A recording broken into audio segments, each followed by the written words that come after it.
So I hope that started off things on the right foot as to kind of what you need to think about. And there is a lot to think about when it comes to setting up a freelance digital marketing business.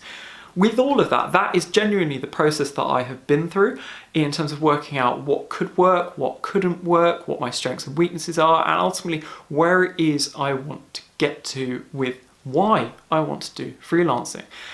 And that is just literally before we even started actually doing anything with regards to running the business. I'm more conscious that there is a lot to think about, a lot to write down. Even if it's just a loose idea about all those things at the moment, that's absolutely fine. It doesn't need to be a typed up A4 page of paper about these are the things that I'm going to achieve. But you need to have gone through that thought process in order to kind of understand where it is you're coming from and where it is you want to go. The next chapter is all about the actual setup. So this is the nuts and bolts of, right, how do we translate all those thoughts and ideas into actually something quite tangible and to make the business what it is that we want it to be. Now, the first and ultimately quite boring area, I'm afraid, is going to be registering the business. Now, what I'm going to cover off is predominantly for stuff that occurs in the UK. Now, with this, you need to make 100% sure that you are following all the legalities of whatever country you are operating in.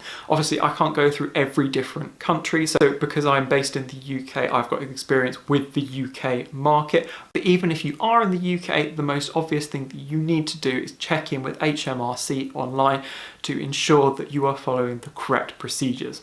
So when it comes to actually registering the business, it generally seems like a fairly easy process. First of all, you need to define what type of business it is you want to be. So for most people in the UK, you could register yourself as a sole trader, but there's also the options to enter a business partnership or to set up a limited company as well. All of them are relatively easy to do, but you do need to make sure that you have done them and you have filled out the correct paperwork and online forms necessary to each one of those options.